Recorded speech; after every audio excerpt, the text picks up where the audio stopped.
আমাদের একটা প্রতিবেশী দেশ আছে, আমরা আমাদের দেশ নিয়ে যত ভাবি তারা তার চেয়ে বেশি ভাবে। কথা বুঝতেছেন না? আরো ভেঙে বলতে হবে। হ্যাঁ, আমরা আমাদের দেশ নিয়ে যত উদ্বিগ্ন, এদের আরো টেনশন বেশি।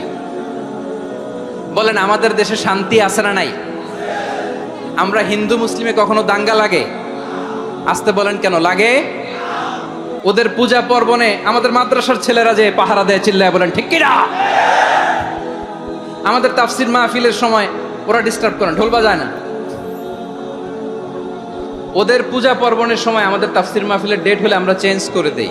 সুবহানাল্লাহ, কি সাম্প্রদায়িক সম্প্রীতির রোল মডেল। আর ওই বাংলাদেশের ব্যাপারে তারা অনেক ডিসইনফরমেশন ছড়াচ্ছিল। ভারতের অনেকগুলো গণমাধ্যম, আমি জেনারেলাইজ করব না, আমাদের প্রতিবেশী দেশের সব গণমাধ্যমকে আমি দোষ দিতে চাই না। অনেকগুলো গণমাধ্যম তারা ডিসইনফরমেশন শেয়ার করেছে। ডিসইনফরমেশন আর মিস ইনফরমেশনের পার্থক্য আছে। মিস ইনফরমেশন না জেনে ভুল বুঝে একটা মিথ্যা বা ভুল তথ্য ছড়িয়ে দেয়া, এটার ক্ষমা আছে, এটার কি আছে? আর ডিসইনফরমেশন মানে ইচ্ছা করে, প্ল্যান করে, ম্যাপ করে, ছক এঁকে মিথ্যা, গুজব, রটনা সোশ্যাল মিডিয়ায় ছড়ানো, এটার ক্ষমা আছে? আওয়াজ করে বলেন, ক্ষমা আছে? ভারতের কিছু গণমাধ্যম তাই করেছে। আমরা ব্যথিত হয়েছি, আমাদের হৃদয়ে রক্তক্ষরণ হয়েছে। আমাদের প্রতিবেশী দেশকে বলতে চাই, আমাদের দেশ নিয়ে আপনাদের ভাবার দরকার নাই। নিজের চরকায় তেল দেন, নিজের দেশ নিয়ে ভাবেন। গত মাসের ভয়েস অফ আমেরিকার রিপোর্ট, বাংলাদেশে সংখ্যালঘু জনগোষ্ঠী আগের চেয়ে বেশি নিরাপত্তা পাচ্ছে। Report voice of America, Muslim report নাকি? মুসলিম জরিপ, ভয়েস অফ আমেরিকা। কথা বোঝে নাই বোধহয়। ভয়েস অফ আমেরিকা কি আমাদের রিপোর্ট? না, ভয়েস অফ আমেরিকার জরিপ, বাংলাদেশের সংখ্যালঘু জনগোষ্ঠী আগের চেয়ে ভালো নিরাপত্তা পাচ্ছে।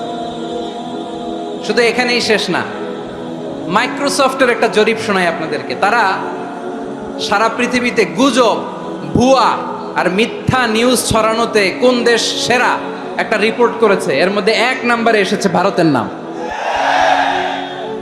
মাইক্রোসফট তো মুসলমানরা চালায় না? কথা বোঝে নাই বোধহয়। প্রতিবেশী দেশকে বলবো, আপনারা নিজের চরকায় তেল দেন, আপনারাও শান্তিতে থাকেন, আমাদেরকেও শান্তিতে থাকতে দেন। সব চেঞ্জ করা যায়, প্রতিবেশী চেঞ্জ করা যায় না। আমাদের ল্যান্ড তাদের ল্যান্ড, পাশাপাশি। আমরা চাই তারাও সুখে থাক, আমরাও সুখে থাকি, ঠিক কিনা? কিন্তু প্রতিবেশী হলে বন্ধুত্বপূর্ণ আচরণ করতে হয়। প্রতিবেশী যদি বন্ধু না হয়ে প্রভু হতে চায়, এরকম দানব প্রতিবেশী কেউ চায় না। ভারত যদি বন্ধুত্ব উপহার দেয়, আমরাও বন্ধুত্ব দিব। কি বলেন? তারা যদি বন্ধুসুলভ আচরণ করে, আমরাও বন্ধুত্ব উপহার দেব। কারণ আমাদের পররাষ্ট্র নীতি হচ্ছে সবার সাথে বন্ধুত্ব, কারোর সাথে বৈরিতা নয়। আলহামদুলিল্লাহ বলেন, কত চমৎকার পলিসি আমাদের। আমরা নির্বিবাদী, আমরা বাংলাদেশিরা শান্তিকামী। We are proud of that. এজন্য আমরা গর্ববোধ করি। আমাদের পররাষ্ট্র নীতি সবার সাথে বন্ধুত্ব, কারোর সাথে শত্রুতা নয়। তাই প্রতিবেশী দেশকে বলবো, আমার ভাইয়েরা, আপনারাও আমাদের ভাই। বন্ধুত্ব দিলে বন্ধুত্ব পাবেন। বন্ধুত্ব ইজ ওয়েলকাম, দাদাগিরি নয়।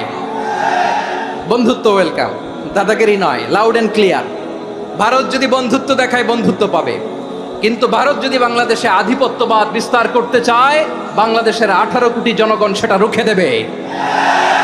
ভারত যদি গৌর গোবিন্দের ভূমিকায় নামতে চায়, দেশের 18 কোটি মুসলমান শাহজালালের ভূমিকায় নামবে।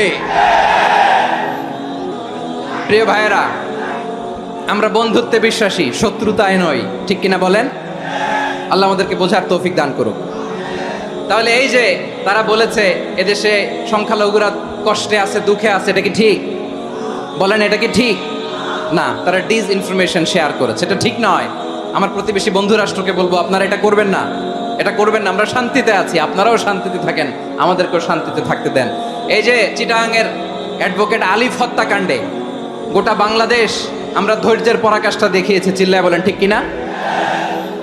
আমাদের নেতা আমাদেরকে ডেকেছে, আমরা শান্ত থেকেছি। আমরা শান্ত থাকতে চাই, আমরা ঐক্যবদ্ধ থাকতে চাই। যে কোনো ষড়যন্ত্র রুখে দেওয়ার জন্য ঐক্যবদ্ধ প্রচেষ্টার কোনো বিকল্প নাই।